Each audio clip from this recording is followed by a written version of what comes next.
Today, Ukrainian President Volodymyr Zelensky visits the UK. He'll meet the Prime Minister and the King. This is Politics Live.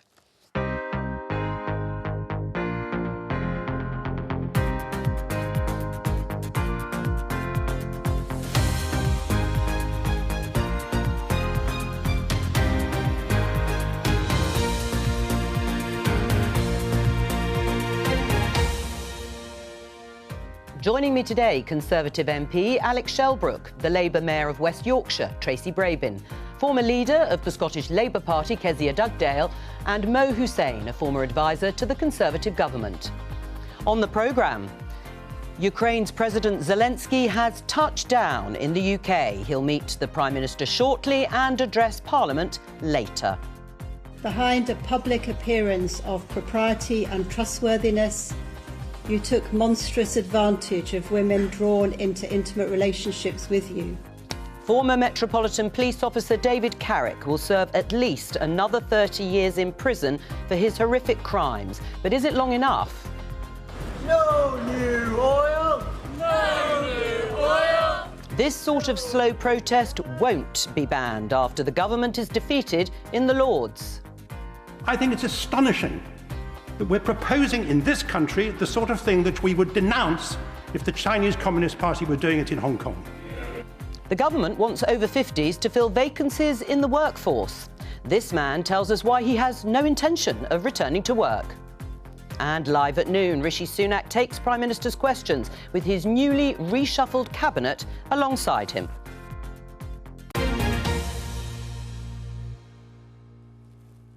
So, as you've heard, President Volodymyr Zelensky has touched down in the UK in a somewhat surprising visit. Let's show you this tweet from the Prime Minister, Rishi Sunak, who was there to greet him as he landed. Welcome to the UK, President Zelensky. He'll be addressing Parliament a little later on and meeting the King. You can see there the red carpet being laid out for his visit to Number 10. We'll be talking to our correspondent who will be there in just a few minutes' time. So that's President Volodymyr Zelensky of Ukraine, and a surprise visit, the first time he's been physically here in the UK since the invasion of his country by Russia.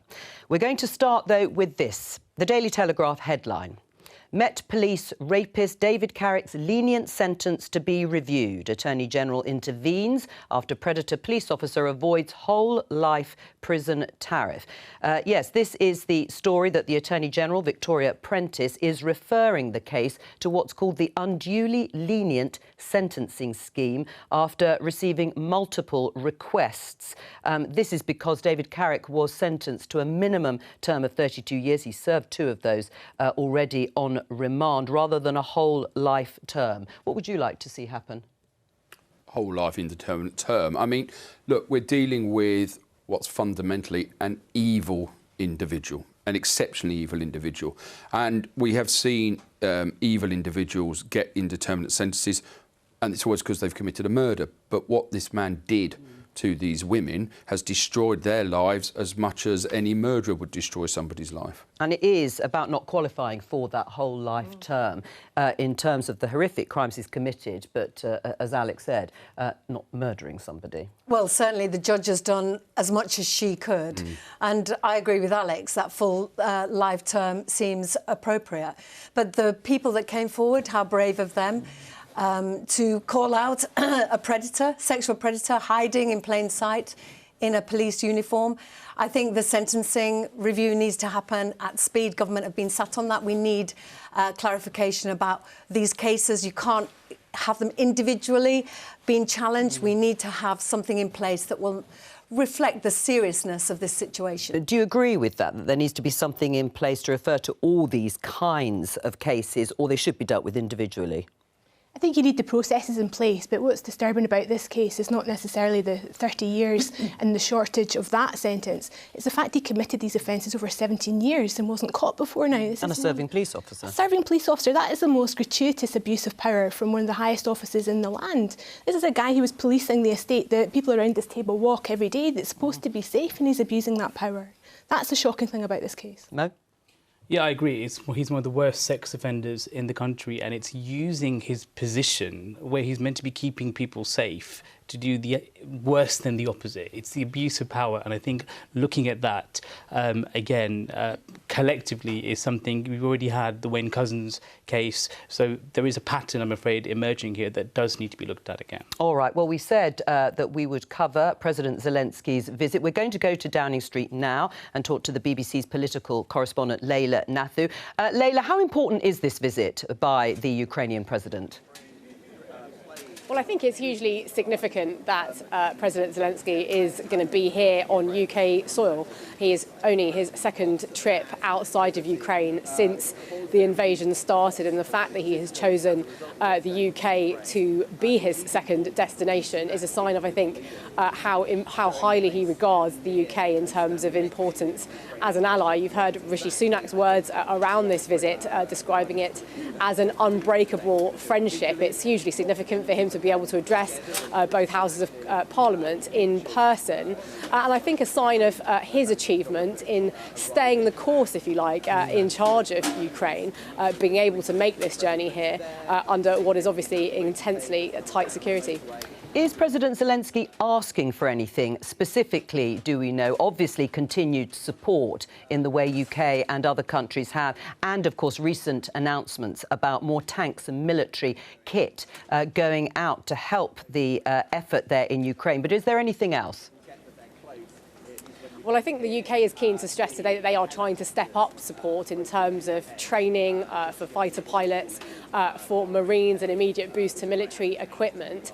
But they have so far resisted any talk of sending fighter jets themselves. That is something that President Zelensky has been asking for, a request not yet agreed to by either the US or the UK. There is obviously some discussion around this topic. Boris Johnson, the former Prime Minister, making it clear that he thinks that is what the West should do. But I think the visit in itself, we'll have to wait to see what is discussed between the Prime Minister and President Zelensky. But the visit itself is clearly designed to keep up that pressure on the West. But I think Rishi Sunak keen to stress that he does not intend to weaken the relationship or the level of support provided to Ukraine, repeating that phrase that we have heard so often, that the UK stands shoulder to shoulder with Ukraine for many years to come. Leila Nathu there in Downing Street, thank you very much. As you can see, the red carpet is there. They're probably going to arrive. We've seen the convoy in about 10 minutes or so.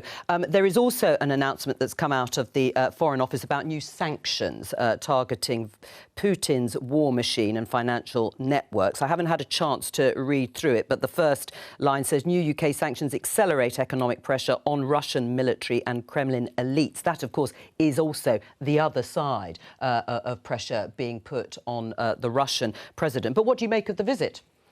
Well, I think the visit's very important because there's a real bond being formed between the UK and the Ukrainians. When I was Defence Minister, I went to North Yorkshire, saw the people who are being trained, the thousands of Ukrainians being trained. We've constructed trench systems identical to the ones which are in the Russian system, and our army is actually learning a lot from their army in terms of battlefield injuries, etc., and tactics.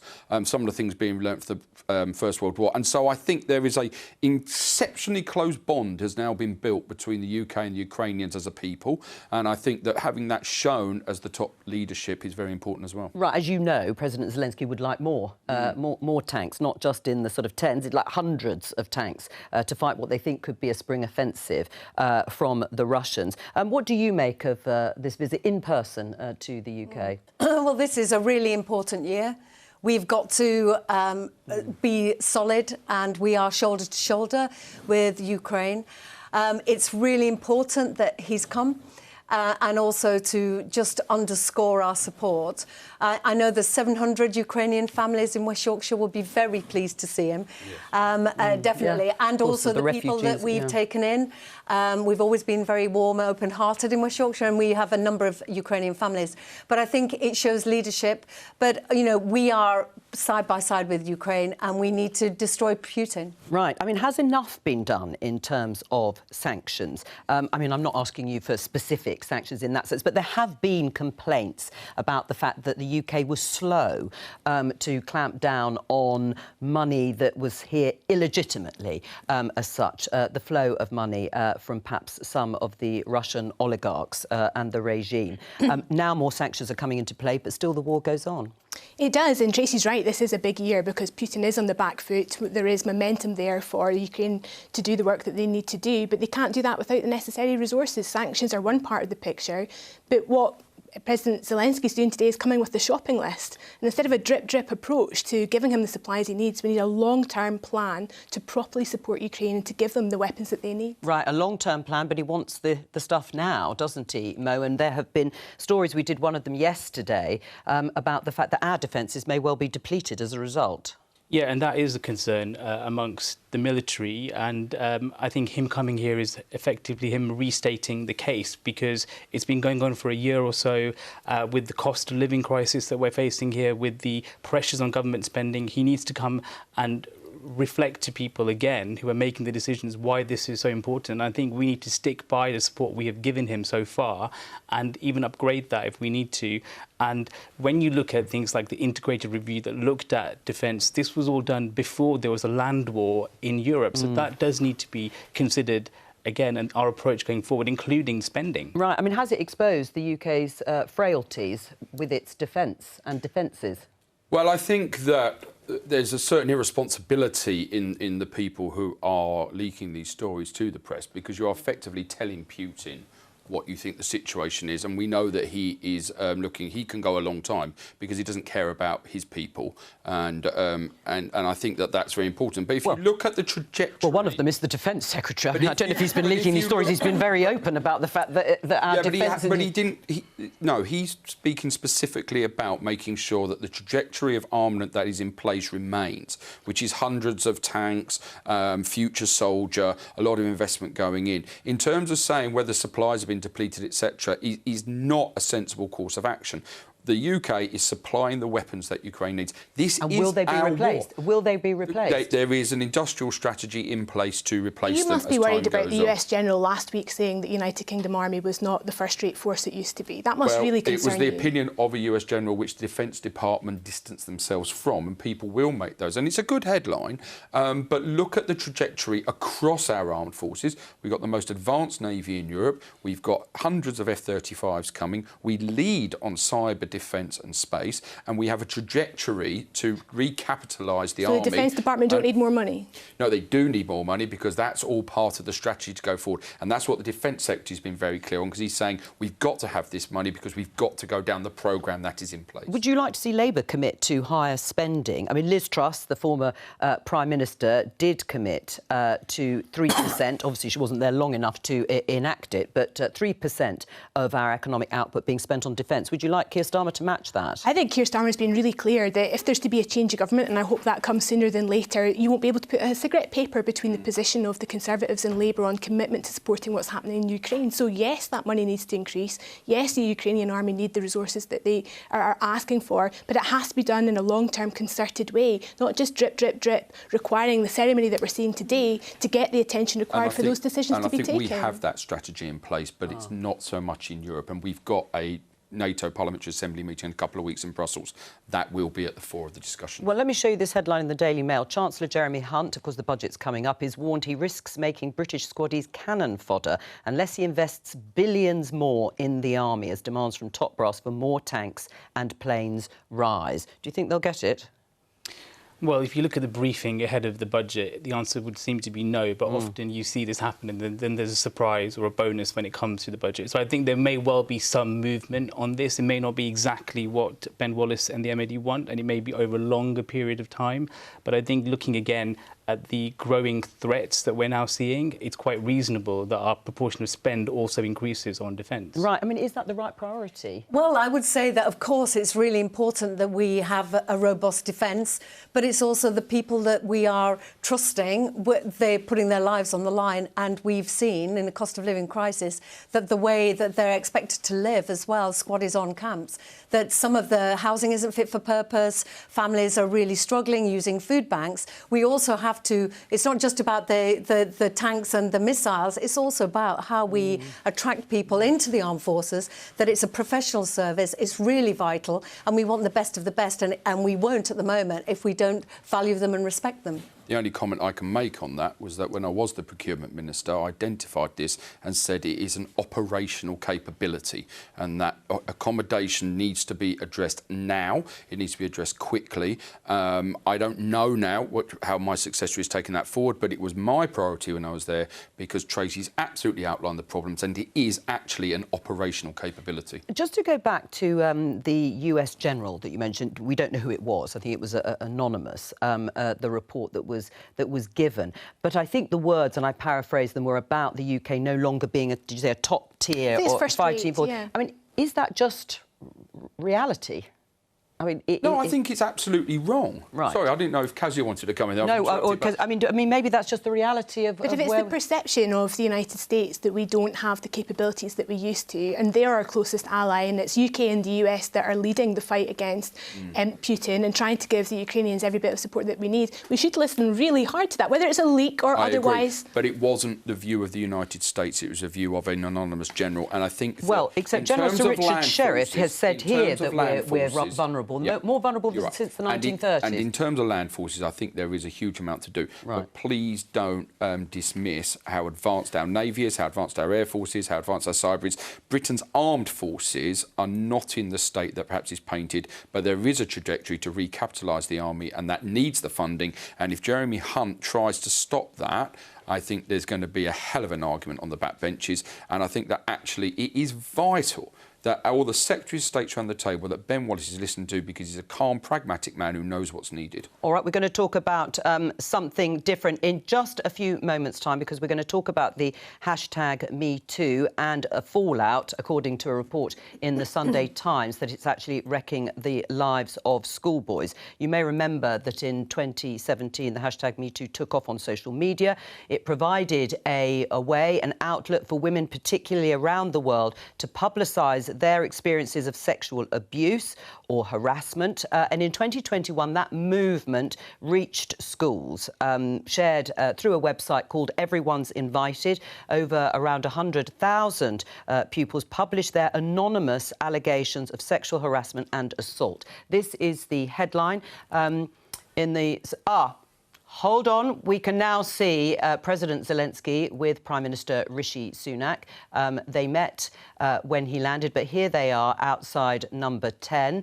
President Zelensky in that familiar outfit, his sort of fatigues there on the doorstep. The red carpet has been rolled out for him, and certainly the press will be clamouring there for photos and interview. They're going in. They will be talking about the sorts of things that we discussed at the top of the programme before President Zelensky addresses Parliament. You can see everyone running up there now, no doubt moving to get closer to Parliament, where MPs and peers will no doubt be wanting to get a glimpse of President Zelensky and also listen to what he has to say. Let's go back to the Me Too fallout. That's the headline. I've been wanting to show you why Me Too fallout is wrecking the lives of schoolboys.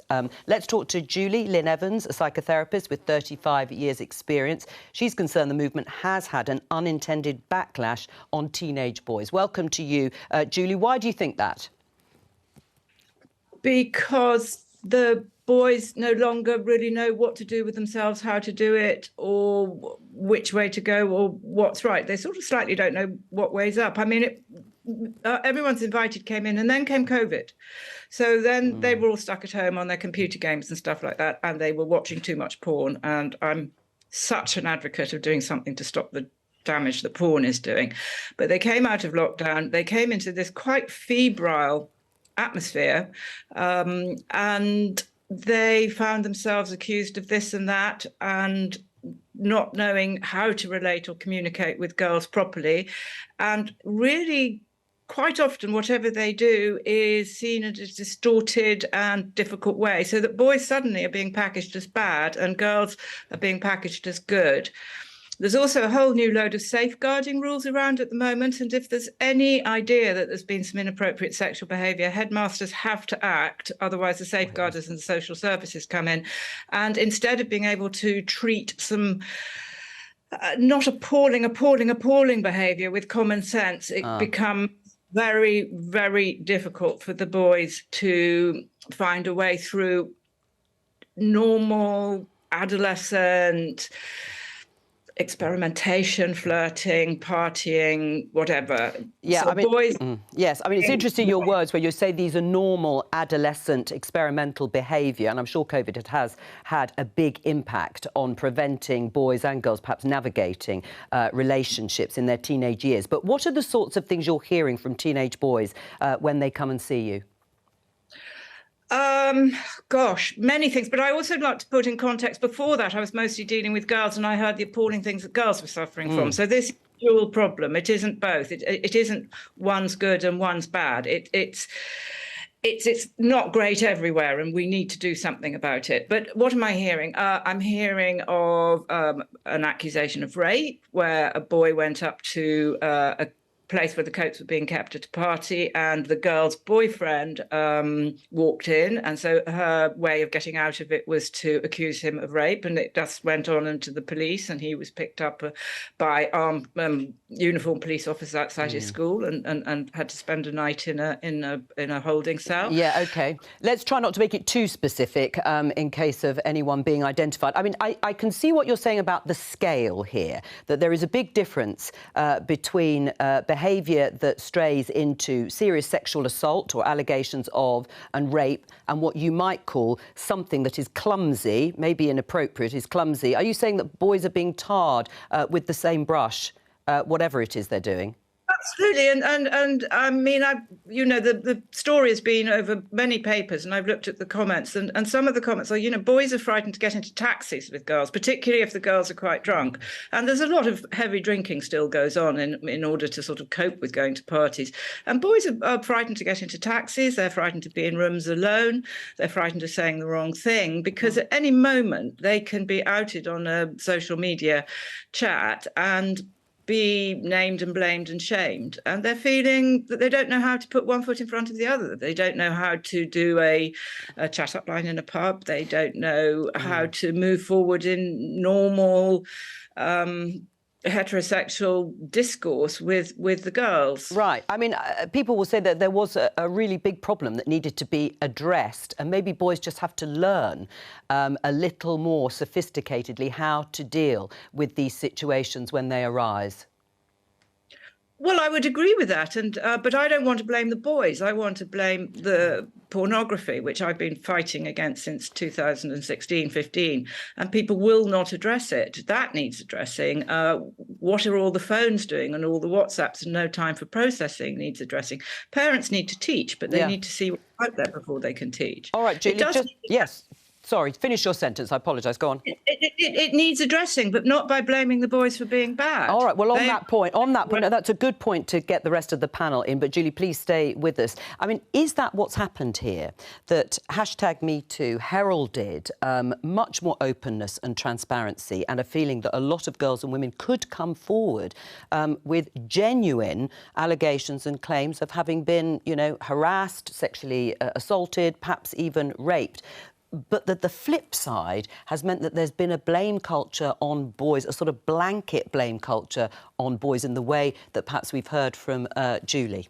I don't accept that, and I find this really disturbing, actually. I mean, I think we're just at the point now where women might just have the confidence to come forward and to report, and we need to create processes for that to be respected and for their concerns to be addressed. Now, obviously, you're wanting to be a balance in that process, but that is right. It was just last week that the English Commissioner for Children said that 50% of 13-year-olds had seen porn, and that 16 to 21-year-olds, almost 50% of them, thought that physical aggression was a regular part of sex and that women enjoyed it.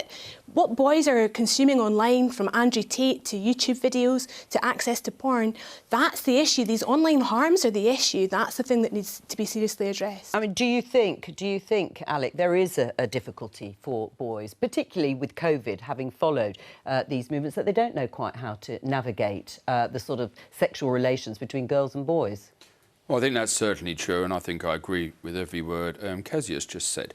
I think what we really get down to here is that whether it be in schools, whether it be parents, whether it be society, whether it be politicians, we are still behind the curve on social media, how things are accessed and how things are done. And we've seen the torture of the online bill and how that's moved between the Lords and Parliament. We just are behind the curve on this. I thoroughly echo what's just been said by both of you. And I'm not sure we actually have the answers. But where it does start, and where it sort of came in September 2020, is putting into the curriculum in primary school and in secondary school mandatory education of relationships, about sex. And actually, sex education needs to focus a lot on relationships, more than just the mechanics of sex. And I think that is an area which is now being moved to. But I do think one of the fundamental problems in all this, what we keep hearing in this conversation, is what children have access to, what they can do in WhatsApp groups, what pressure they're under. I mean, there's the bullying in WhatsApp groups. It's a whole world that I think, because of our generation, we're learning how to use it. I sort of hark back to how my grandmother could never work the video recorder. And well, I'm afraid we're sort of in that space ourselves in how these things work. And we're trying to legislate. And I do think there is a major problem in how the legislators, the adults and the people actually start to understand how we deal with this, not that it exists. Well, I mean, has this social media campaign and movement, though, put fear into some boys? I mean, Julie says some boys don't want to get into a taxi with a girl in case something happens, or maybe doesn't happen, but they are accused of something. It goes on social media and their reputations are ruined. Well, I'm sure there are many girls who don't want to get into taxis with boys because they're afraid of being raped or harmed. And I think what we have to get back to is actually the facts, that every 3 days one woman is murdered by a man. This is in response to violence against women and girls. These campaigns, Me Too, it's been really valuable and really needed. And there may be a rebalancing in organisations and in colleges, but it is work that needs to be done. And that's why, as Mayor, I've been able to lead on safety of women and girls. And there are two parts to it, which is safety of women and girls, and whether that's self-defence or whether that's safer bus travel, PCSOs on buses, CCTV and so on, and safer parks so women feel confident of using parks. But also the second part must be, to Alex's point and Kezia's, is education. And that's why I'm spending substantial amounts of money in relationship work and projects in schools, colleges, bystander training, consent, because that consent programme last night was really good. And the statistics that nearly 60% of 13 to 21-year-olds have experienced sexual harassment in school or college. We have to do something about it. Julie, you were wanting to say something while Tracy was talking.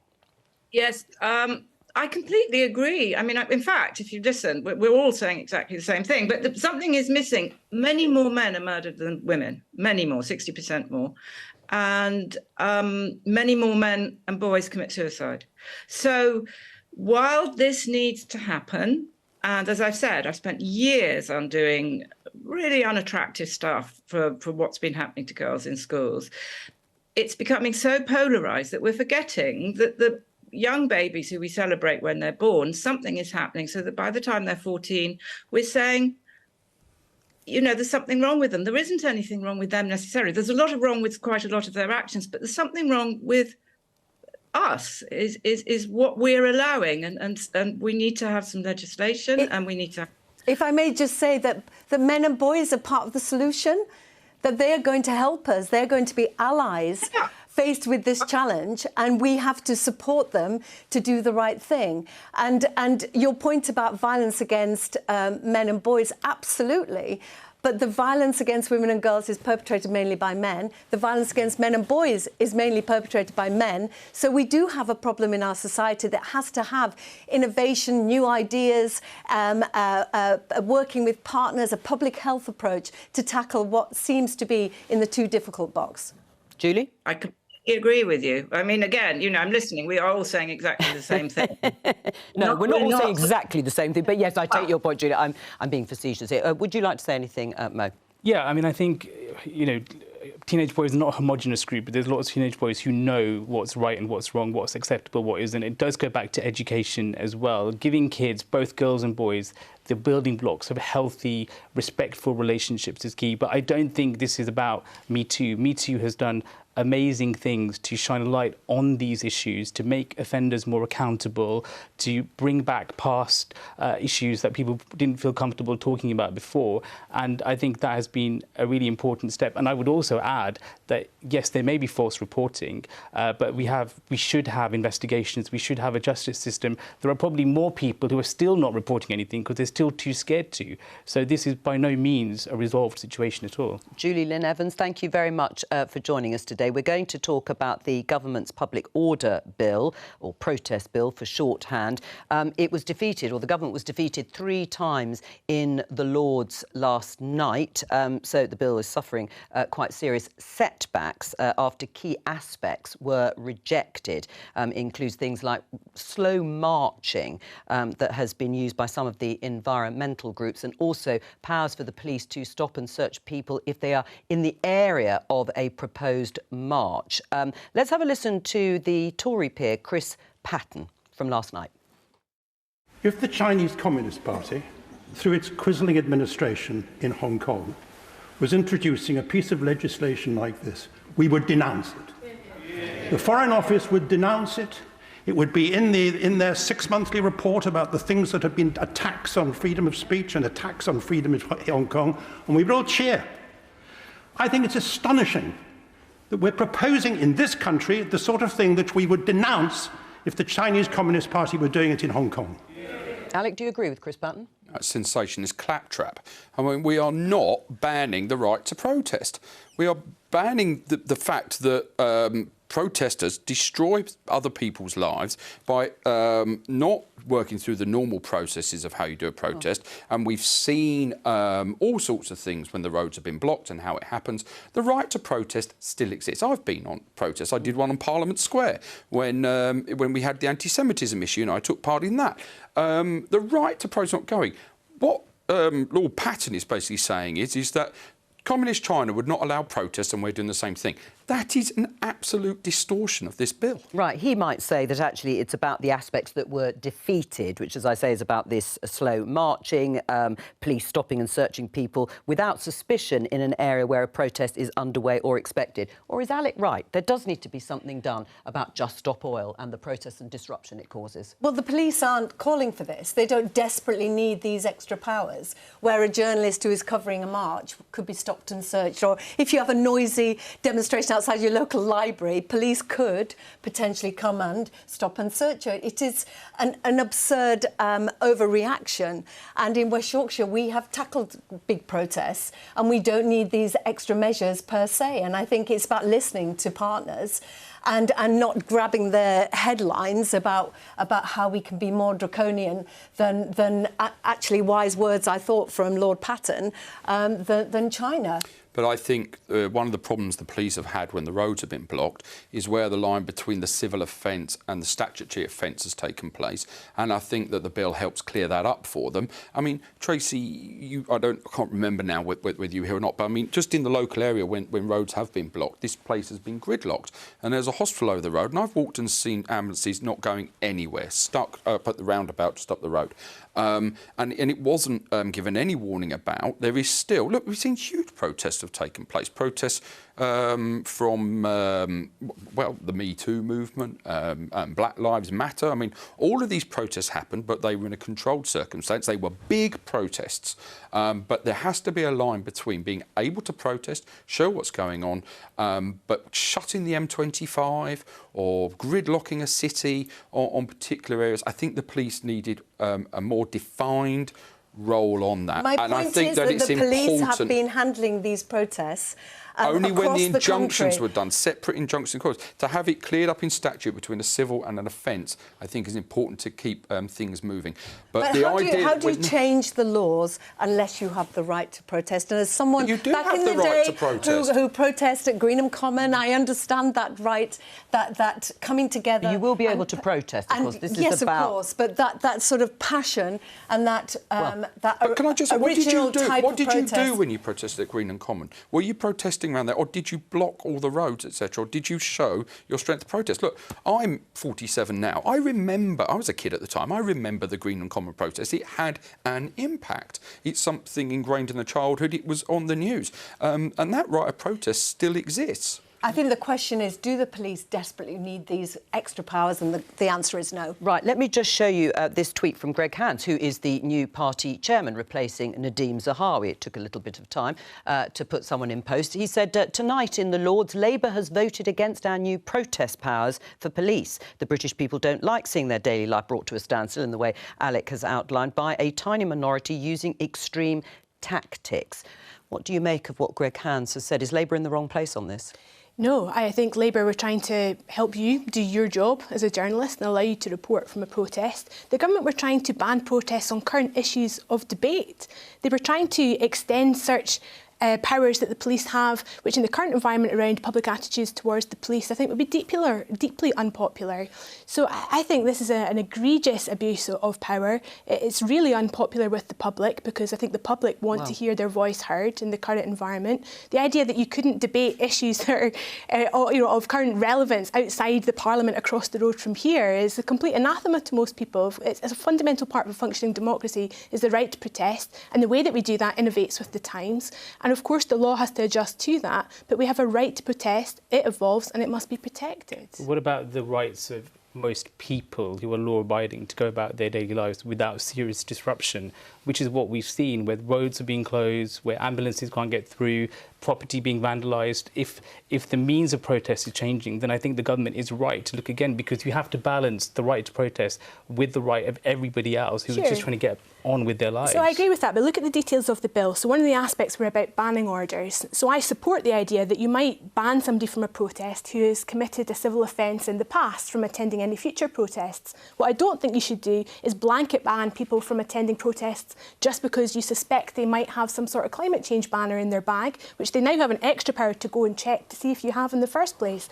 That's over the line for me. You can improve the law so that some of the worst offences, like blocking ambulances that we've seen in the past, can't happen again. But we've got to be careful we don't go too far, or we end up, just like what Chris Patton said, replicating behaviours at the other side of the world that we would stand against in any other form. Really? I don't think this is anything like China. We have a democracy here, we have protests, we have history of that, but this is about also ensuring that everybody else who is suffering as a result of these protests can get on with their day-to-day lives. I also think it does a disservice to the issues. The issues are mostly about the environment, let's say. We're not talking about those issues, we're talking about the means of protest. So there may be other ways that these groups can raise the concerns that they have, where we talk about the substance, which is valid, and we debate that rather than what they're making it about, which is disruption to millions of people's lives. Right. But the question is, does stop and search enable an ambulance to get through a protest? It feels disproportionate to the challenge, which is obviously when somebody is committing a crime, then the police have the resources and the powers in order to deal with that in the moment. Alec? I just think we've got to be careful about this, because there's been a lot about stopping people with the right to protest, and this bill does not stop people with the right to protest.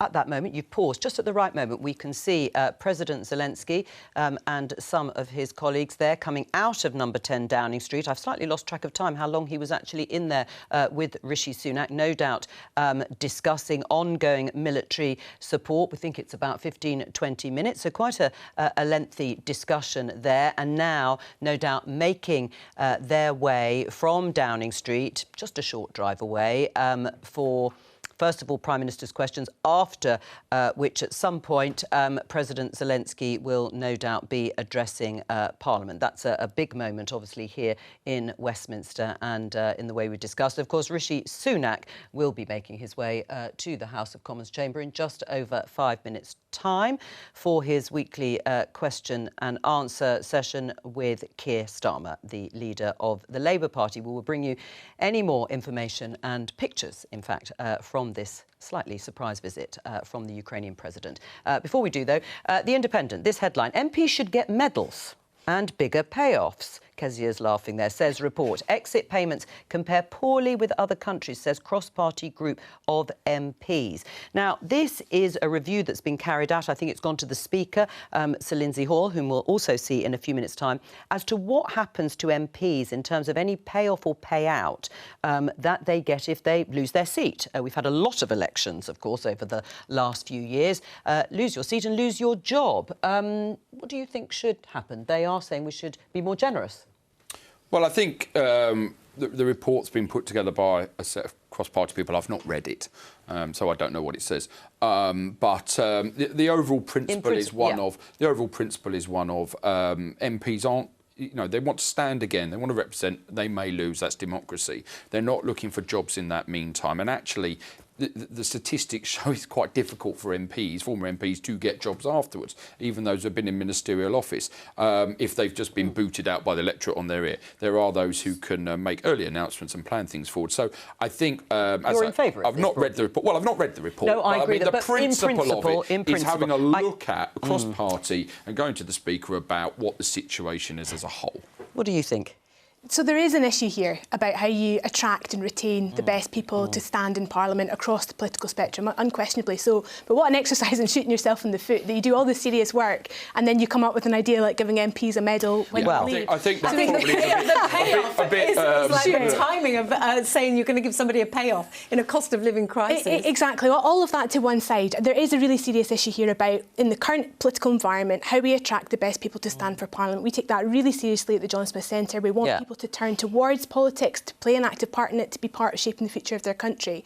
What I really hope this report is covering is things like the actual employment contracts of MPs, access to maternity leave, paternity leave, support to be the best employers that they can, to tackle the sexual harassment climate that we know exists in Westminster, so that we treat it like a regular workplace and there are rules and regulations that make it more like a regular job. And I think if we did that, we'd see an awful lot less of the abuse of power that we've seen in recent times. But I'm not sure it is a regular job, and I think this is where you always end up with the thing, because we don't go in 9 to 5 and come home and leave it there. No, lots of you go to other jobs. That's something that could be sorted out as well. Well, I mean, that aside, we come home, we've all been elected into political office. We know it isn't just a normal 9 to 5 job. We know that actually the civil servants who work for us have far better terms and conditions. We know that we're put out there, and we know we get a level of abuse. And I think that there is a whole range of issues around encouraging people in. Sure, and I know that you're like trying women, to address that in so one of the issues that we're looking at the moment is why so many women stand for Parliament and then leave at an earlier age with fewer years served.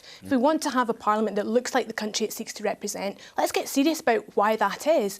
Basic maternity rights as a politician would be a good starting point. Right. There's an awful lot more to it than that. I mean, MPs are on maternity leave now with proxy votes to cover them whilst they're away. It's very recent. It's very recent. I agree, but one of my colleagues has got a load of abuse from her constituents saying you should resign as an MP. I vote for you to do a job. How dare you take maternity leave? That is another very worrying issue that's been going on for years, as you say, the abuse that MPs across the House receive. Do you think a more generous, as we say, we don't know the precise details, but do you think a more generous payoff or some sort of certainty or help for MPs who lose their seats getting new jobs might help attract people into Parliament in the way Kezia said and retain them? I think possibly around getting some help for what comes next and acclimatising again to other jobs or training for that. But I think rather looking at the end of the process, you need to look more at the beginning of the process. How you actually attract. Westminster still feels very distant to lots of people. When I was growing up, there weren't many people who looked like me in senior jobs in Westminster. Now we have a British Asian Prime Minister for the first time. Things like that do really matter because you feel that you have a place, you don't feel imposter syndrome. So looking at the beginning of the process, how you're attracting wider groups of people to something that they may read about or watch on the TV but don't really understand, I think is more important than what happens at the end when you leave. Tracy? Yeah, I think there's a fair point there about who do we attract, and there were only, when I was an MP, 2 Tracys in the House of Commons, which was quite a win, I think, working class names.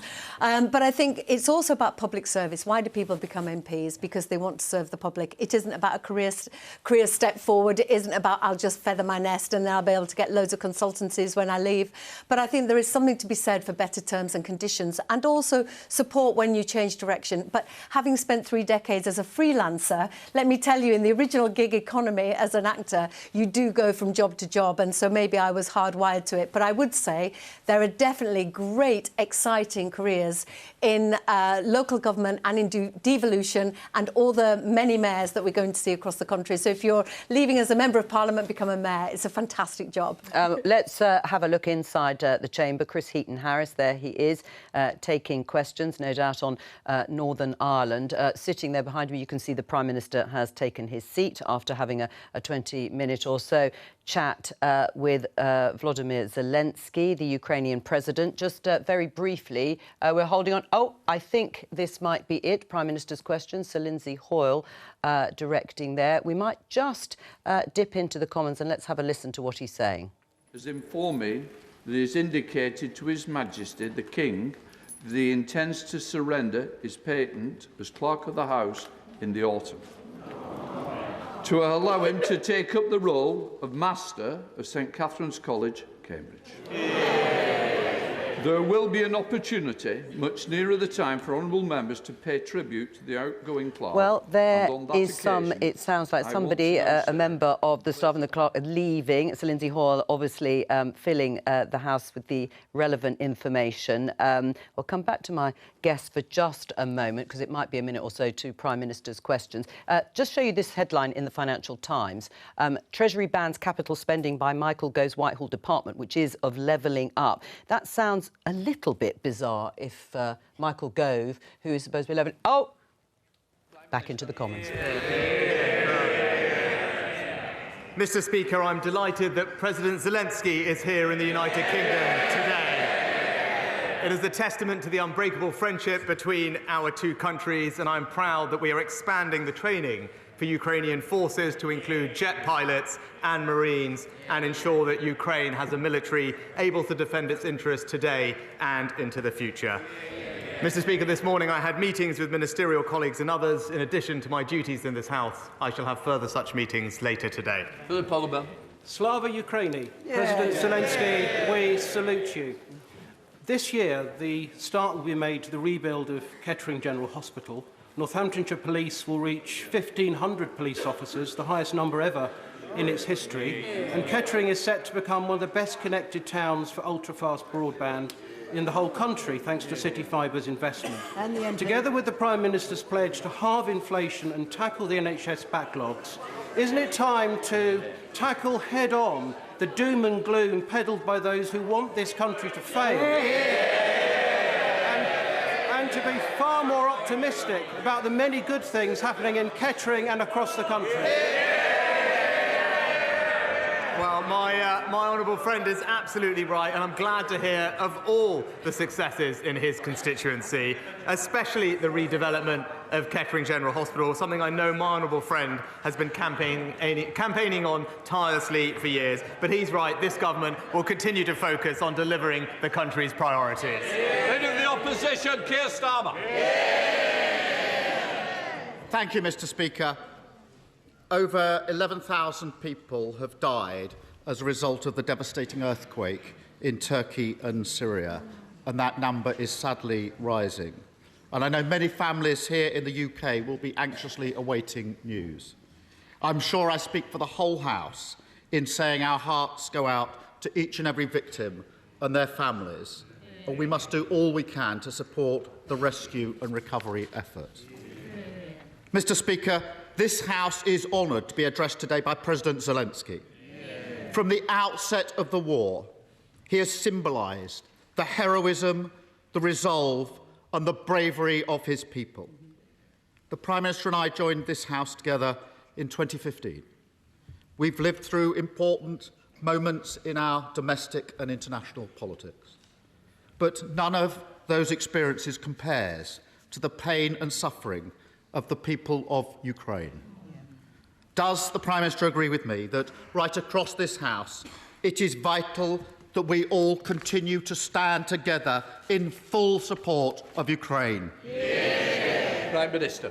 Well, can I first join with the honourable member for paying our respects and thoughts to the people of Turkey and Syria, particularly those affected by the earthquake and the first responders who are doing such a valiant job. The House will be reassured to know that we are in touch with the Turkish and Syrian authorities and providing all assistance that they have required of us, including 77 search and rescue responders that arrived yesterday and have already begun work. And I spoke to the President yesterday to ensure that we are in close communication. And can I thank the honourable gentleman for his comments on Ukraine. It's something that not only the whole country can be proud of, but the entire House can be proud that we came together to stand by Ukraine when the moment mattered, and that we will continue to stand with them united as one Parliament and one United Kingdom.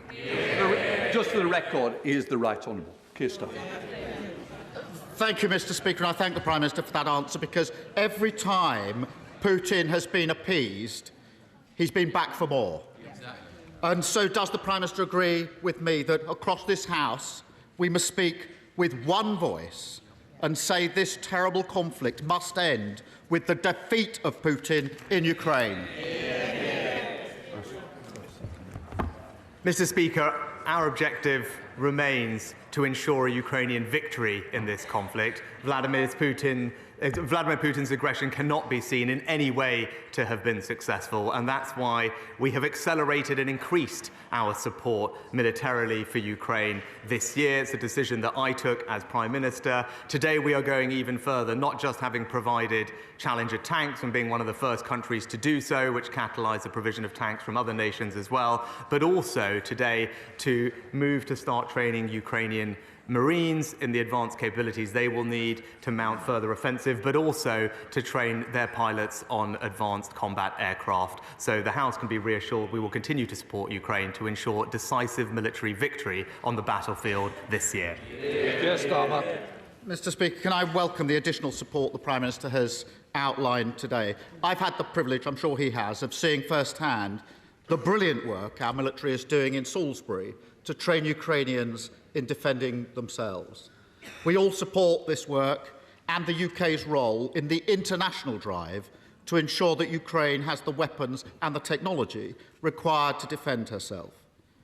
Does the Prime Minister agree that continuing this international effort is the only way to ensure Putin's defeat? Prime Minister. Mr. Speaker, the House may not all be aware that actually we have continued to train Ukrainian soldiers because it's something that we have done for years before the conflict started and something that we should be very proud of. But obviously we've intensified those efforts. Last year we trained 10,000 Ukrainian soldiers through Operation Interflex.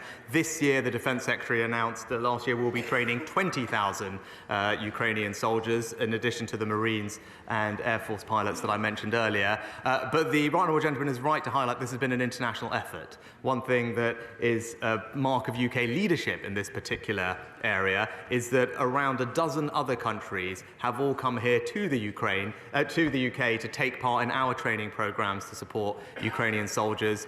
Many members from around this House will have visited in their constituencies that effort. It's something that's making an incredible difference on the ground, and I know something that the President Zelensky is incredibly grateful for. Keir Starmer. I think the whole House would like to thank those involved in the incredible training that is going on. Mr. Speaker, before I entered this House, I had responsibility for fighting for justice in The Hague for victims of Serbian aggression. Does the Prime Minister agree with me that when the war in Ukraine is over, Putin and all his cronies must stand at The Hague and face justice? Prime Minister. Mr. Speaker, the Right Honourable Gentleman is absolutely right that we must hold those to account for the horrific crimes that they have committed. I'm proud that the United Kingdom has played, again, a leadership role in this regard, being one of the first countries to provide financial and technical support, putting investigators on the ground. We're shortly to be hosting a conference together with the Dutch. And also, one of the things that I discussed with President Zelensky this morning is our support for the work of the ICC, where, thanks to the efforts of UK members, I'm hopeful that we will see the first indictments very shortly. Keir Starmer. Mr. Speaker, across this House, we don't just hope for Ukraine's victory, we believe in it. And part of that victory must be Ukraine's reconstruction. Does the Prime Minister agree with me that Russia should pay for the destruction it has caused through the wealth lying dormant in blocked Russian government assets? Prime Minister.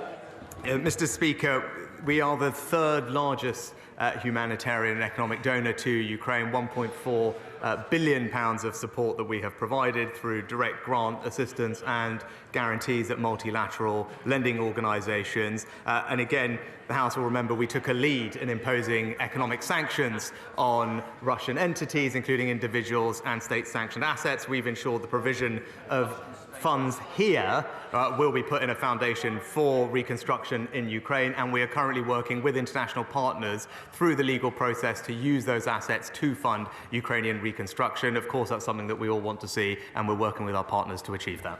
Keir Starmer. Thank you, Mr. Speaker. As a country, we've always been at our best when we stand up to tyrannical aggressors threatening their neighbours and peace on our continent.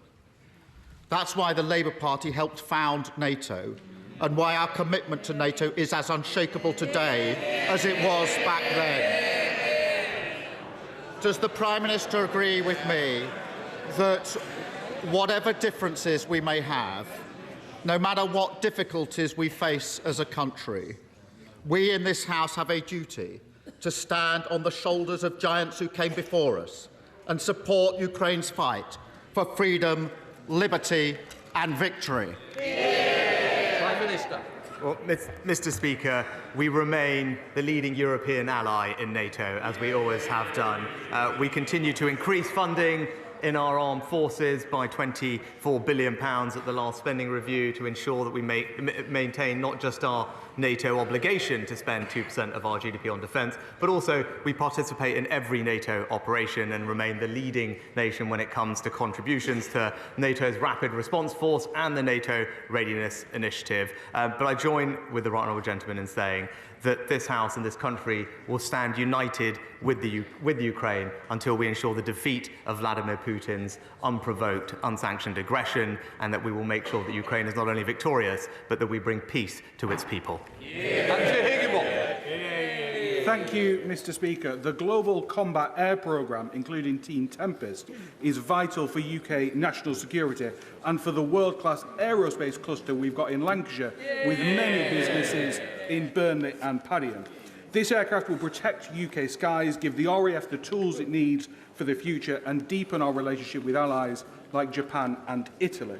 So can I ask the Prime Minister, with a refresh of the integrated review taking place, to commit not just to the design and development of this aircraft, but to its production in Lancashire too, providing skilled jobs for generations to come for my constituents and residents all across the county of Lancashire? Mr. Speaker, I was delighted to announce this landmark international partnership with Japan and Italy in December. Team Tempest partners already employ 2,500 people in the UK, with over 1,200 in the Northwest. And as we are making more progress, we're going to continue to invest in skills and technology at the BAE Systems factory of the future in Lancashire. Stephen Flynn, Leader of the SNP. Thank you, Mr. Speaker. And on behalf of my party, I'd like to send our condolences to all of those impacted by the devastating earthquake in Turkey and Syria, and also to welcome the exchange between the Leader of the Opposition and the Prime Minister in respect of Ukraine. We all in this House are united in our condemnation of Vladimir Putin and in our hope for a better future for Ukraine. It will be an honour for all of us to listen to President Zelensky this afternoon. Mr. Speaker, in recent days, the former Prime Minister said that she did not regret her time in office. Does the Prime Minister regret her time in office? I think we'll clear up which one, Prime Minister.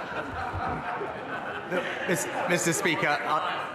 Speaker, I'm grateful to all my predecessors for the contribution that they make to public life, and can I join with the right honourable gentleman in saying that I know the whole House will be looking forward to hearing from President Zelensky at the conclusion of PMQs. Stephen Flynn. Mr. Speaker, hold on a minute. Let's reflect upon the damage that was caused. 30 billion wiped off the UK economy. Pension funds brought to the brink of collapse. The pound reaching parity with the dollar. And interest rates for mortgage holders right across these aisles soaring. Now, the former Prime Minister won't apologise for the damage that she has caused. So on behalf of the Tory party, will he apologise for her? Prime Minister. Minister. Well, Mr. Speaker, on the first day that I took office, I said that mistakes had been made. But what we have done is to ensure that right now, he mentioned the pound at a multi-month high, borrowing costs restored back to where they should be, an economy stabilised, a clear plan to halve inflation and grow the economy. That's what the Conservatives are delivering in government, and we continue to deliver it as well for the people of Scotland. Thank you, Mr. Speaker. Burley House in my constituency is bidding to host the World Eventing Championships in 2026. This event is one of the pinnacles of the sport. And if we were successful in our bid, it would provide a massive boost to the local economy, as well as massive coverage for the UK on the global scene. Burley has a formidable track record of success, having previously hosted 2 World Championships and 6 European Championships. Would my right honourable friend agree with me that Burley would make a fantastic venue, and would he lend us his support so that we can be successful with the bid? Well, Mr. Speaker, we are committed on building on our fantastic track record of hosting events like the Commonwealth Games, the Women's Euros and the Rugby League World Cup. I understand the relevant UK sporting authorities are looking at the location, and I'm sure that they'll be considering Burley in my right honourable friend's constituency in the near future. David. Mr. Speaker, can I associate my party with the comments made about the unfolding human tragedy in Turkey and Syria, and with the warm words to welcome our ally, President Zelensky? He will know that this country and this House has total support for Ukraine's resistance to Vladimir Putin's illegal invasion. And it is a source of great pride that the British people have stood firm, united and unwavering in support of the brave heroes of Ukraine. Mr. Speaker, when President Zelensky addressed this House last year, he asked that we treat Russia as a terrorist state. Since then, Liberal Democrats have been urging the government to fulfil that request by prescribing the Wagner mercenary group. They are doing Putin's bidding, carrying out atrocities against Ukrainians on a daily basis. So on this symbolic day, Mr. Speaker, will the Prime Minister finally commit to prescribing the Wagner Group, a crucial part of treating Russia as the rogue state that it is? Minister. Well, Mr. Speaker, we have taken a lead from the beginning of this conflict in sanctioning and taking action against those entities connected with the war effort in Russia and beyond. With regard to Wagner Group, the honourable gentleman will know that we have already sanctioned the Wagner Group in its entirety, as well as taking specific action against particular leaders, as he'll know. With regard to prescriptions, it's not something that we routinely comment on in public, but rest assured we continue to keep all of the prescriptions that we have under review. Peter Gibson.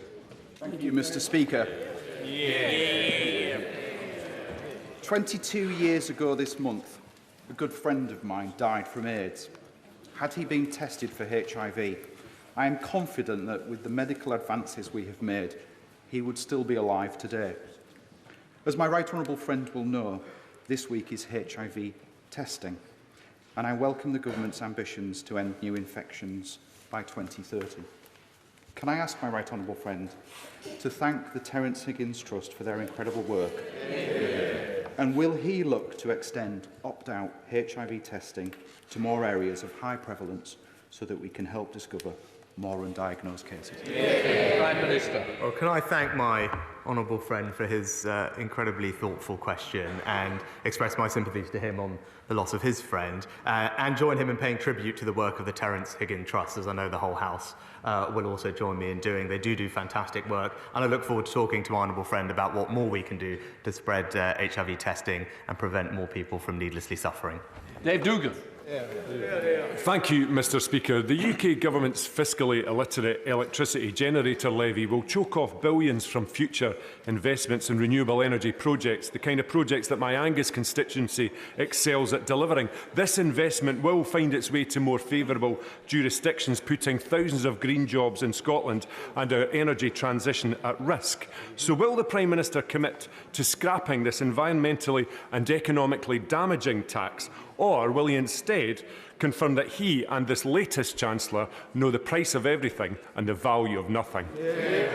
Prime Minister. Mr. Speaker, no, I don't think it's right that because of a war, when energy companies are making windfall profits, that those profits should go untaxed. That's what our levy does. It's right that we recover those excess profits from energy companies as a result of the war and give that money back to the country in the form of support with their energy bills. What is economically damaging for Scotland is the SNP's refusal to acknowledge the existence and need for a transition, and that's to support the North Sea oil and gas industry, which we are proud to do. Mr. Speaker, human trafficking is when you move people legally from one place to another, often with the promise of a job, and then force that person into prostitution or labour exploitation. It has nothing to do with people who come illegally here in small boats. That is smuggling. A third of all human trafficking in the United Kingdom occurs wholly within the borders of the United Kingdom. When I was chairman of the all-party group against human trafficking, we campaigned for an independent commissioner. One was appointed in 2014. However, since April of last year, we have not had one. This is unacceptable. Would the Prime Minister use his good offices to get one appointed urgently? Prime Minister. Well, can I thank my honourable friend for all his work in this important area. I'm happy to look into the particular position that he mentions, and I know that he is proud, as I am, of our world-leading modern slavery legislation, thanks to the former Prime Minister on these benches. It is a world-leading piece of legislation. We're showing an example about how to tackle this, but I'll make sure that we have someone in place to do the job. Thank you, Mr. Speaker. There are now more than 50% more social care staff vacancy than last year. People are stuck in hospital beds with nowhere to go. In my Bath constituency, the Liberal Democrat Council and our local hospital, the RUH, are trying their level best and trying new innovative solutions to tackle the social care backlog. But the Prime Minister knows that this is a workforce crisis. We must recruit and retain social care staff. So I ask him, will he support the Liberal Democrat proposal to pay a higher minimum wage to social care workers to tackle the social care shortages that underpin the NHS crisis? Prime Minister. Well, Mr. Speaker, we recently announced £14 billion more for health and social care, and in particular, part of that money will go to a new discharge fund to speed the discharge of people from hospitals back into their homes and in their communities. That money is already making a difference on the ground. We can see the numbers of people unnecessarily in hospitals are already reducing, easing the burdens in our A&E departments, and that comes on top of the money that we've invested to improve training, recruitment and development of our valued social care staff, and that will make sure that we can reduce vacancy rates, increase retention and get the workforce that we know we need. Aaron Bradley. Mr. Speaker, last month, together with fellow North Staffordshire MPs, I hosted an event, a tea party, to welcome Ukrainian refugees living in North Staffordshire. Would the Prime Minister join me in thanking the sponsors, in particular Alton Towers, who hosted the event, the host families, and all the people of North Staffordshire who've made our Ukrainian friends so very welcome? Well, I join my honourable friend in thanking Alton Towers, the other sponsors, and indeed all the families involved in putting on a tea party. I know many members from across the House will have done something similar. It's a wonderful way to show our support for the families that have come here, and again, something that the President this morning mentioned to me, how grateful he is to the United Kingdom that we have opened up our hearts and our homes to help those in his country that need our security and sanctuary. Thank you, Mr. Speaker. Big Brother Watch recently released a report into unaccountable government bodies such as the Counter-Disinformation Unit, the Rapid Response Unit and the British Army's 77th Brigade. We're seeing huge swathes of public money being spent recording political dissent on social media under the guise of tackling misinformation. Politicians, including myself, the Leader of the Opposition, academics, activists and journalists and even members of public have been subjected to monitoring by Whitehall officials. This at the same time as we're waiting voting for the reporting of the Pitchford inquiry into questionable state surveillance on campaigns like the Stephen Lawrence campaign. So can the Prime Minister tell us how much public money is spent on these units and whether he thinks it's a justifiable thing to do in our democracy to spend public money in this manner? And could you also update the House on the progress of the Pitchford inquiry? Prime Minister. Well, Mr. Speaker, I have to get back to the Honourable Lady on the Pitchford inquiry and indeed to give her an exact figure. But in general, I think certainly I on this side of the House believe very strongly in free speech and will make sure that we continue to protect it wherever we can. Bring it forward. Mr. Speaker, Friday the 24th of February will mark 1 year of Russia's barbaric war in Ukraine. Thousands of people have been killed.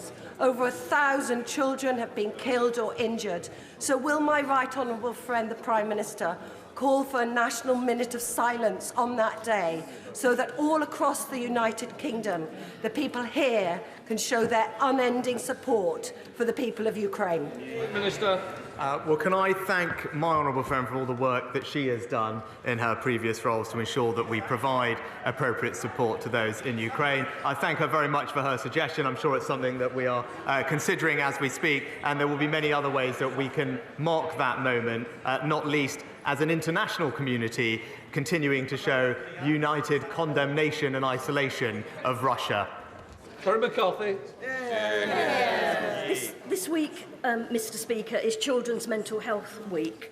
We know that adverse childhood experiences, whether that be growing up in poverty in the UK or indeed living through the horrors of war in the Ukraine, can have a lifelong impact on mental health. With the number of children in mental health crisis increasing year on year in the UK, does the Prime Minister believe he's doing enough to address the causes of childhood trauma? Prime Minister. Can I thank the honourable member for her question and let her know that we are doing more to make sure that the extra money we're putting into tackling mental health is particularly focused on young people, where we've seen a very startling increase in the number of young people presenting with mental health conditions that we all would like to arrest and reduce. That's why we're putting more mental health community support into schools and colleges across the country. That's being rolled out as we speak. And also just the other week we announced more money for crisis centres and urgent treatment centres in the mental health space in 100 different communities around the country, which will make a difference. Richard Graham. Speaker, this country's military and diplomatic support for Ukraine is strong and has strong support across the country. Less well known is a programme that has gone on for a decade, led by the Westminster Foundation for Democracy, to support the Verkhovna Rada, or Ukrainian Parliament. So does my right honourable friend agree that should this country host a reconstruction conference with the Ukrainians to discuss how Ukraine can win the peace, that the Foreign Office and the Westminster Foundation and other bodies can come together to see how we can help President Zelensky in the next stage of his country's development? Prime Minister. My honourable friend makes an excellent point, and as we look forward to hosting the reconstruction conference for Ukraine later this year, I'll make sure to take up his suggestion and involve all those organisations that can provide support to us and ultimately make sure that we can rebuild Ukraine in the way that it deserves. Richard Ford. Thank you, Mr. Speaker. The government will want to help maintain popular backing in the UK for our support to Ukraine, including by helping people with their energy bills. More than 40,000 people across Devon live in homes that are off the gas grid. They're on the rural equivalent of prepayment meters. They need the money up front in order to pay for their heating oil and for their alternative fuels. The government announced an alternative fuel payment last September, but people in Devon are still waiting. What will the Prime Minister say to people who are off the gas grid and are waiting for their alternative fuel payment 5 months later? Minister.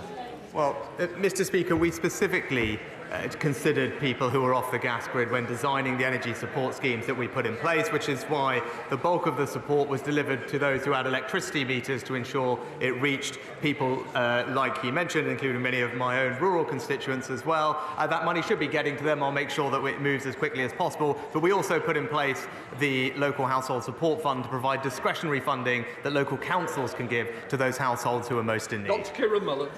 Speaker, there's no doubt that the NHS is under enormous pressure across the UK, and despite record numbers of nurses and doctors, workforce remains a challenge. So can I welcome that for the first time the NHS will get an independently verified workforce plan. But we have to think long-term on buildings too, and so in that regard, can the Prime Minister look closely at proposals to rebuild Leighton Hospital, which is a campaign that has the support of thousands of residents in the South Cheshire? Prime Minister.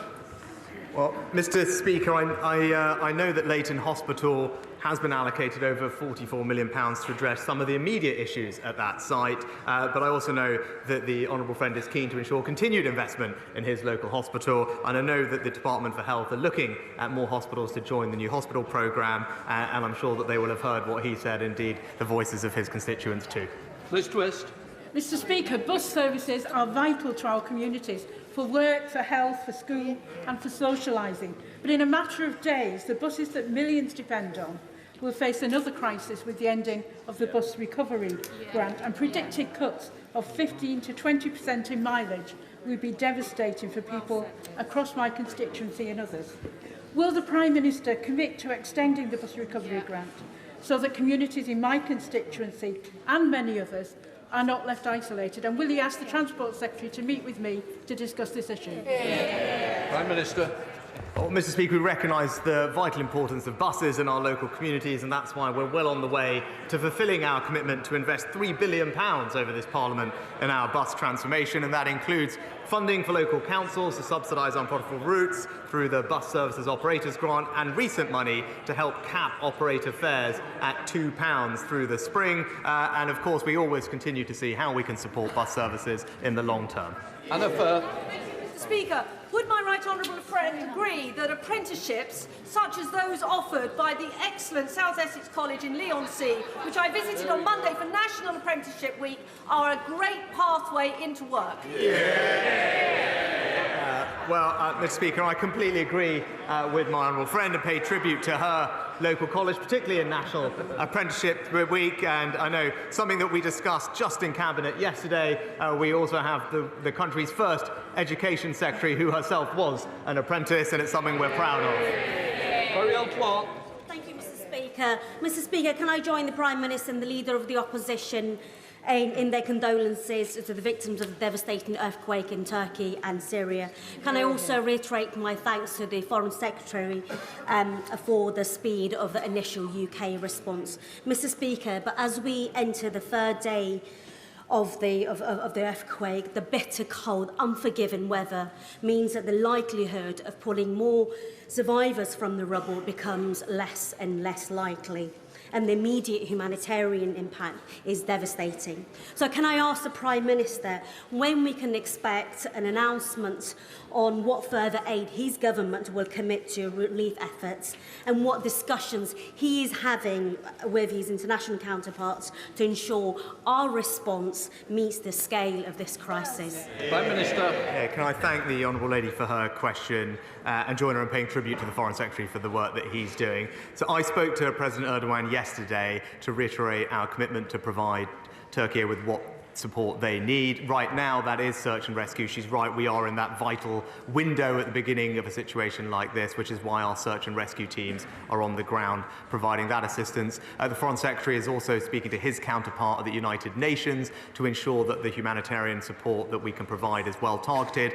Also in Syria, where we fund the White Helmets, which are on the ground doing work. We're continuing to be in touch with everyone that we need to, and I can assure the honourable lady will continue to provide all the support that is asked of us. I'm pleased to announce, as members will be aware, that President Zelensky will be addressing both houses in Westminster Hall imminently. That will require me to suspend the House's business in a moment. Members attending the address should go directly to the hall following the doorkeeper's directions. The House is expected to resume its sitting at approximately 2 o'clock. Well, that is Lindsay Hoyle, the Speaker of the House of Commons there, instructing MPs as to what they should do, because this is obviously in reference to President Volodymyr Zelensky, the Ukrainian president's visit to the UK. We've seen earlier in the programme that he was in Downing Street with Rishi Sunak for a meeting, and he will be addressing Parliament. So Lindsay Hoyle, obviously we can see here, there they are earlier, Rishi Sunak and President Zelensky, just before going into number 10, to no doubt talk about some of the issues that were raised by Sir Keir Starmer at Prime Minister's questions. In fact, there was a breakout of agreement and unity over continued support, military and otherwise, to Ukraine with the Russian invasion continuing. Keir Starmer calling for Putin, the Russian president, and other Russian officials to stand trial in The Hague for war crimes. Rishi Sunak agreeing that they must be held or brought to account. It follows discussions about Challenger 2 tanks that President Zelensky has been asking for, more of them to be supplied to Ukraine ahead of what's expected to be a spring offensive by the Russians, and also military training. Let me introduce our guest for this part of Politics Live for the government, Graham Stewart, who is now in the newly created Energy Security and Net Zero Department as a minister, and for Labour, Jonathan Reynolds, the Shadow Business Secretary, Nick Eardley, the BBC's chief political correspondent. Let's just reflect for a moment. It is a big occasion for President Zelensky to have come to the UK in person for the first time since the invasion. There was lots of agreement, as I say, between the leader of the Labour Party and the Prime Minister in terms of, in principle, certainly their continued support. There isn't agreement entirely over the issue of fighter jets, which was raised by the former Prime Minister Boris Johnson. Why not? He's supportive, Boris Johnson, that is, of considering sending fighter jets to Ukraine. The government at the moment is not. What they are announcing today is that they will help train Ukrainian pilots to fly fighter jets. There's also some training going to be confirmed for Ukrainian Marines. But President Zelensky has asked a few times now for these jets, and at the moment, UK government's not budging on that. Why not, Graham? Well, of course, the UK has led in arming Ukraine, the training that has gone on from 2014, the lethal supplies ahead of other allies before the war started. And we continue to lead the way. And it was good to see others following our example on the supply of tanks. But as you rightly say, the government has not yet decided. And this is a matter where we always work with allies. We have not been afraid to lead by example.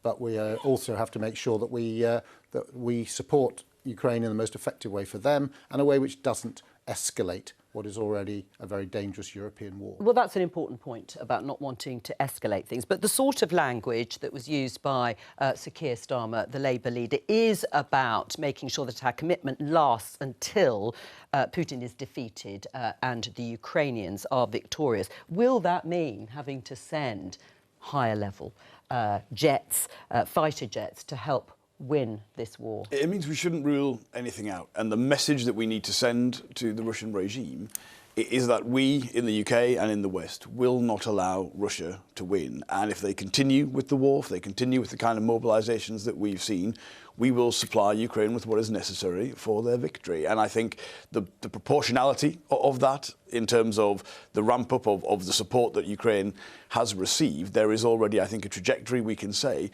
that the Putin regime must be aware of. And I think it is a different sort of PMQs today. I think that's important.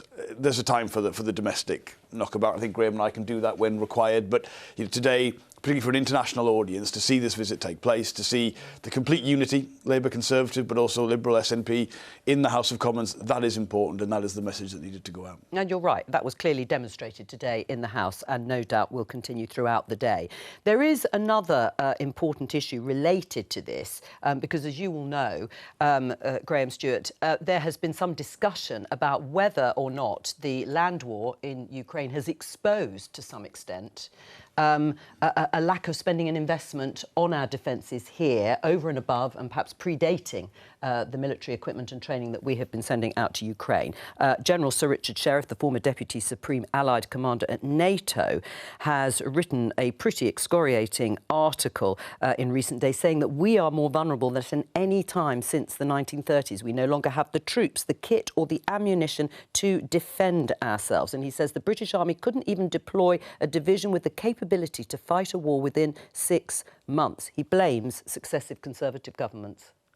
Well, we are, of course, the second largest contributor to NATO. We are ahead of other NATO allies who are supposed to deliver the 2%, and the UK is doing so. You always have a balance, and it is true that I think you'll find in every few years there is always former heads of service, normally former, coming out publicly. I think Ben Wallace, the Defence Secretary, is quite keen to have more investment and more spending. If you're the Secretary of State for Defence, you're absolutely focused on it, and the Chancellor has to look across the piece. We can be proud of the fact that we have been there to support President Zelensky and the Ukrainians, and we can be proud of the fact this is the first visit since the war started by the President to any country other than his brief visit to the USA. He has come to the United Kingdom. That's not because we are a weak military power. We are the strongest military power in Europe, and we have been at the forefront of supporting Ukraine, and we will do so, as Johnny said, in tandem and in unity from the House of Commons until Ukraine is victorious. Well, Graham Stewart implying that perhaps Richard Sheriff is wrong in terms of the status of the UK defences here. Labour would like, or suggests, they would like to spend more on defence. Is that right? Well, I think I am genuinely surprised by how much the Conservative government since 2010 has reduced, particularly the size of the army. I mean, obviously, defence spending is more than just the army. Other branches of the armed forces play a role clearly in that. I think what is the right response to this, rather than responding to particular officers or people who do have expertise but are putting a point of view across. I think what clearly is required today is a proper defence review. Now, clearly, what we have seen Russia do. Look at the different scenarios how this will end. Unless there is a very significant change in the domestic politics of Russia, there will now be a situation in continental Europe that will be an ongoing defence issue. And I think, if you go back to when, for instance, former Prime Minister Boris Johnson saying, we don't need tanks anymore, that's not how wars will be fought, this is a different situation. So rather than have a kind of populist or political response to this, I think a proper defence review is an unarguable position for the government now to look at. Well, you say a sort of populist reaction. I mean, Liz Truss, the former Prime Minister, she said she would commit to spending 3% of the UK's economic output on defence. Would you like to see that commitment continued, Graham? Well, that is not current government policy, and should it be? It will be for others. Well, I'm a government minister, and as you know, we speak with one voice. It will be considered, and you have to look. We have this major war in Europe, and it's whether the classic Labour thing to kick it down the road with the review, but in truth, we need to think seriously in this new context about what our future defence and security looks like. That's why I'm proud to see the aircraft carriers that we put forward, the carrier support group going through close to Crimea, of course, last year, going to Asia. But we have to have all these things in the balance, and that's why it's so important, as the Prime Minister has laid out, that we have economic growth as an absolute priority, because only economic growth will give us the economic strength to deliver the strong military, which we all desire to see. The problem is clearly we haven't had the economic growth we need since 2010. But just to respond to your point about just to respond to your point about a review, serious defence policy establishes what those defence needs are and then responds to that. It doesn't set a financial envelope and then try and shoehorn those defence needs for a country like ours into that. So I don't think taking these issues seriously is kicking it down the road. I think, frankly, the positions that if I could articulate, previous Conservative Prime Ministers have clearly got this wrong, given to where we have got. I think the right response from you, Graham, would be to acknowledge that, set up a proper review that now reflects the changed situation in Europe. Well, we had the integrated review, and we are committed to looking again at.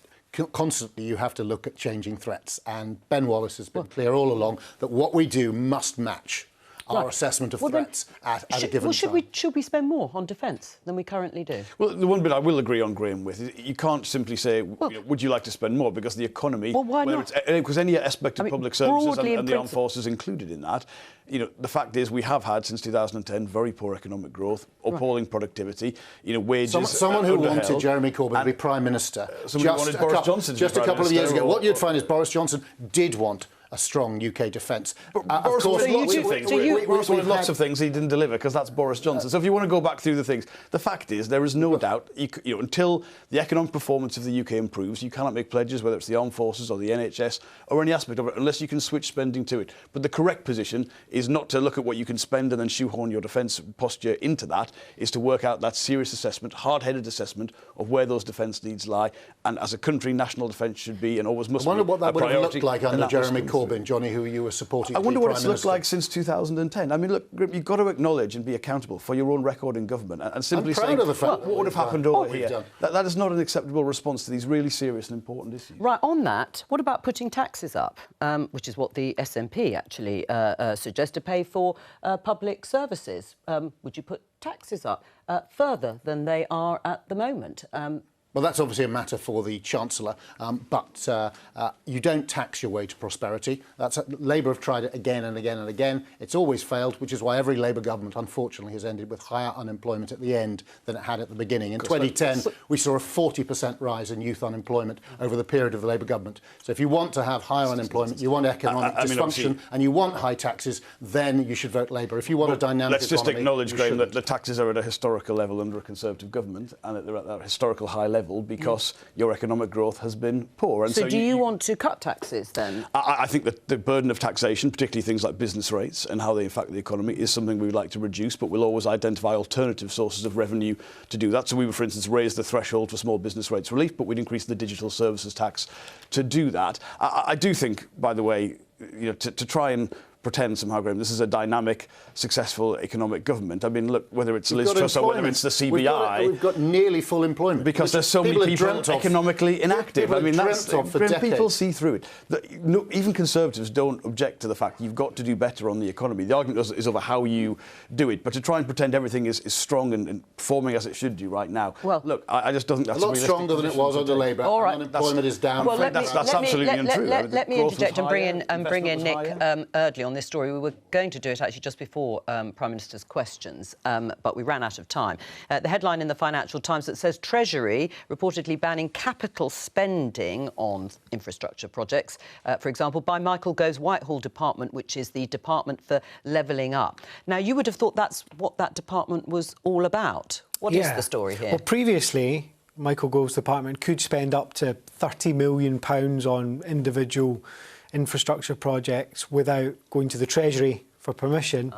No longer the case. Right, and how difficult is that going to make it then? Well, look, I mean, I suppose it depends on how willing the Treasury is to listen to individual cases. Which is always the thing that ministers and Secretary of States have to do, is make their case. That's right, but it does just raise this question of why this has happened to Michael Gove's department and whether it's his wings being clipped ever so slightly when it comes to spending. Or is it the commitment to levelling up in the first instance? As Nick rightly says, this is merely about permissioning, about making sure that government spend is controlled from the centre. A couple of days ago, we could spend 30 million. Well, it's a very tight fiscal situation, and the Treasury has that overall role. The Chancellor has that role of ensuring that we have fiscal rectitude maintained at all times, and that will doubtless be behind this particular process-based initiative, which I hope and expect will have no impact on what gets delivered on the ground. Let me interject just briefly. We are showing you pictures.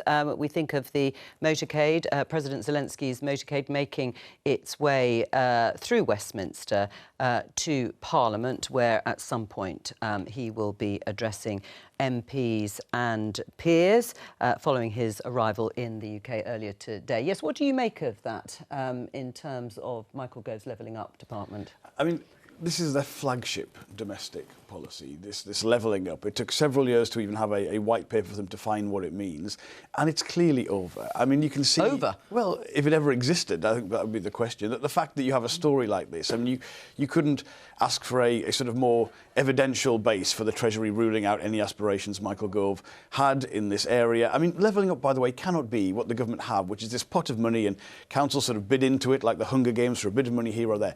Levelling up, addressing regional inequality is about good jobs, good wages in all parts of the country. That requires an industrial strategy. It means backing the private sector, creating the dynamic conditions. And look what we've got. We've got this incredibly competitive position in the US with the Inflation Reduction Act. We've got the EU responding to it. What do we see? We see business investment, the lowest in the G7 in the UK. You can't address this with these kind of gimmicky pots of money. The department that should be doing this was the department that was split up yesterday, Bayes working with the Treasury. The whole thing is dysfunctional, and frankly, they've frittered away that mandate that they won in 2019. Quite interested in this, because the argument that the government is making is that some of this money just needs to be explained a bit better. Your policy is to devolve some of the decision-making process local areas. Would you just give them whatever money they need? Would they have any limits? We have commitments to look at things like devolution of the skills budget, so you have better coordination of FE colleges in a city like Greater Manchester, and therefore you have changes you do at a national level. We would let businesses, for instance, spend up to half of their apprenticeship levy funds on other forms of training. On this and that's about delivering it on better. the levelling up budget, would you just give... Would Rachel Reeves just give Lisa and Andy whatever she wanted? I'm just going to interject at this point. You can see President Volodymyr Zelensky there being greeted on the steps by the Speaker, Sir Lindsay Hall. And, of course, we're going to have photos all together. The Lord Speaker, John McFall, there to the right, as you look at the picture with President Zelensky. I'm sure this is a very proud and momentous moment for them all just before they go inside. You may remember, actually, last year, Volodymyr Zelensky did address Parliament. It was virtually. He addressed Parliament. This was while Boris Johnson was Prime Minister. They are now going inside. I'm sure everybody is in place, awaiting his arrival and the words that he is going to say to the gathered peers and MPs. Sorry, Nick, continue. No problem. I was just asking Johnny whether there would be any limits on spending. What I'm saying is I think this pot of money is here nor there to whatever levelling up should mean. That where you will address the significant regional inequality in the UK is about backing the private sector to create good jobs in all parts of the country. That isn't what we've got at the moment. This one-off fund, look, it'll be spent by the time of the election anyway, so there'll be nothing there to distribute. But I do think where you're going to have something like this, clear criteria, transparency, shouldn't be about the politics of the MP or bugging money. So how much more money leaflets. would you put in?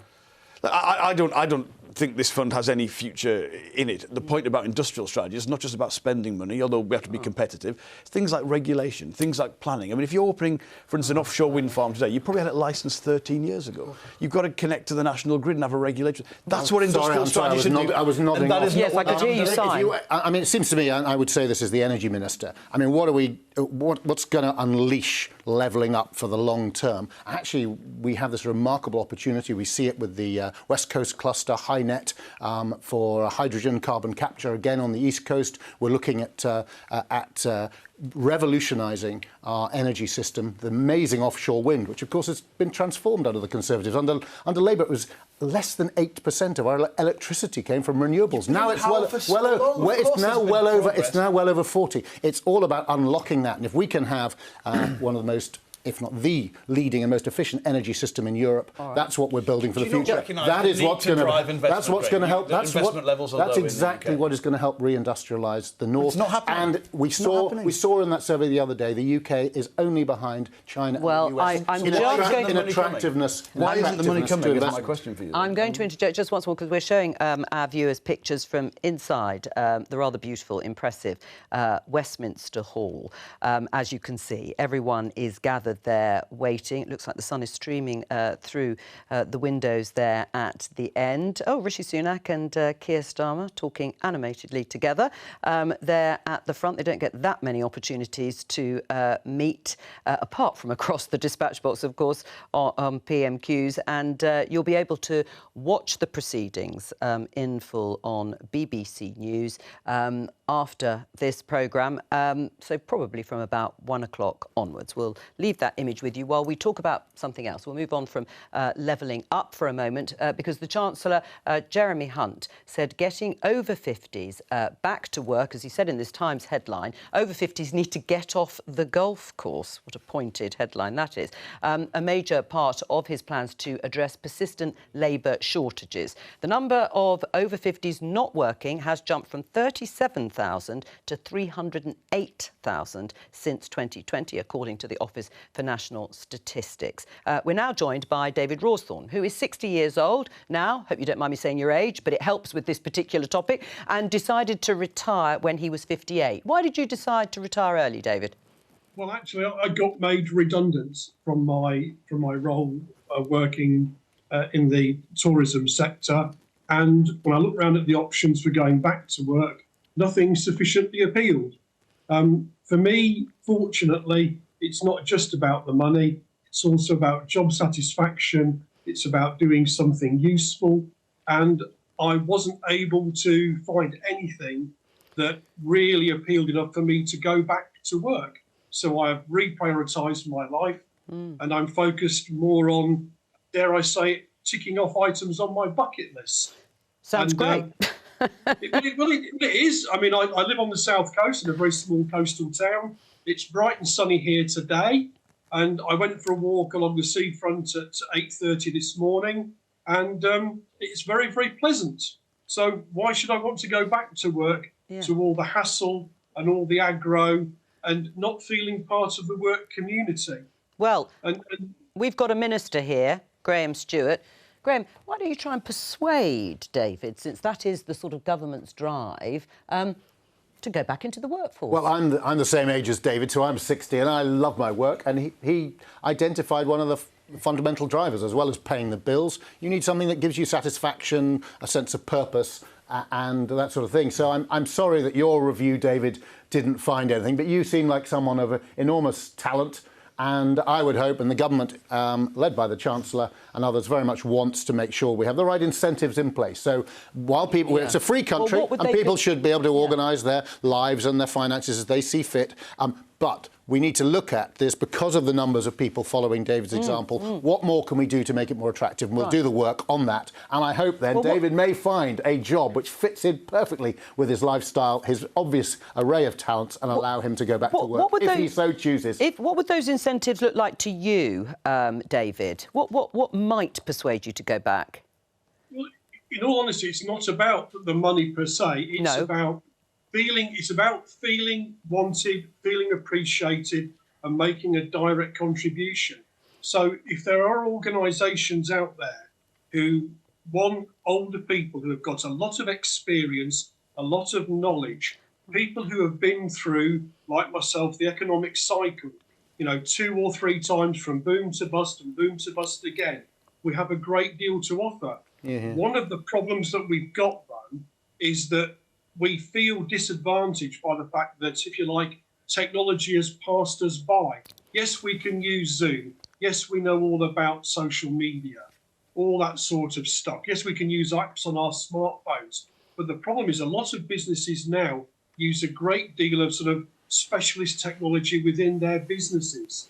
And if we go for interview, or if you read the job specification, you read down what they want, and you're thinking, I don't fit this job spec. And if you don't fit the job spec, you're not going to apply. No. So well, let me put that then to Jonathan Reynolds, who is the Shadow Business Secretary. Presumably, you also would like to see sorts of people like David who've got all that experience back in the workforce. I think I've got it right. There's something like 6.6 million people economically inactive. Now, it is a slightly broad phrase. They may not be inactive in that sense. They may be doing lots of other very valid things. But just to take that big...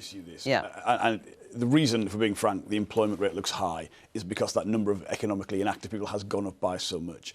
And the government's going to have to change its approach. It's great to see them recognise this as an issue. Well, stop insulting people, first of all. David's not going to go back in the workplace by being told to get off the golf course. He's clearly reviewed his life and reviewed it. Now, what we need, first of all, there's going to be incentives for David. The government can't seek to punish him, to send him back to work in any way. He's made his choices and frankly, he's going to have to be incentivised in there. So that might mean, for instance, first of all, you might want to go back full-time.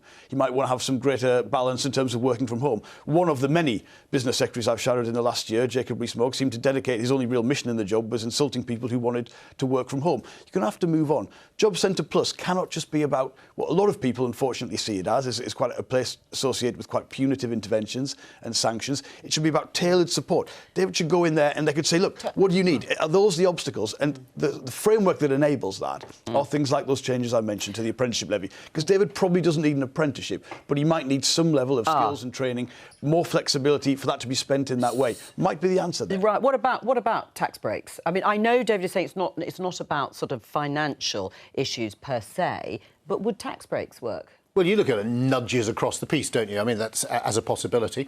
Obviously, again, as a government minister, it's not my job to announce any tax breaks. But I think the Chancellor's looking at this seriously. How do we make sure that David wants to go back to work? That's also about change. It's not just about government. It's about culture in business, about making sure that we recognise that we want to control immigration to this country. We want to make sure we make the most of the people we've got, but we have to do it in a way in which they find satisfaction and they're attracted to do it willingly. And therefore, we should look across the piece at how we make David want to come back. Nick? I think This is going to be the big theme of the budget on the 15th of March. Yes. There's a lot of head-scratching going on in Whitehall at the moment. There probably will be some incentives for some people, relaxing some rules against which benefits you lose when you go back to work, relaxing some of the tests you have to do to qualify for benefits if you come back out of work. Excuse me. And then this big question of when the pension age goes up to 68, which is proving to be a bit contentious between the Treasury and the Department for Work and Pensions at the moment. I hear that it's more likely to be 2040 that it becomes 68. But 2040. Well, as you say, it could be a big bone of contention. Let's say goodbye to David Rawsthorne. Perhaps you'll come back to us, David, and tell us if you decide to re-enter the workforce and what job you do. But if not, enjoy being at home a lot more. Thank you very much for joining us. Before we go, let's just show you again that wonderful shot and image there of Westminster Hall, the oldest part of the Houses of Parliament. Everyone gathered there with anticipation, waiting for President Zelensky. You can watch the proceedings on BBC Parliament, which will be very worthwhile. And from all of us here, thank you very much to our guests, to Jonathan and Graham, and of course Nick Eardley. And I will be back tomorrow at 12:15. Bye-bye.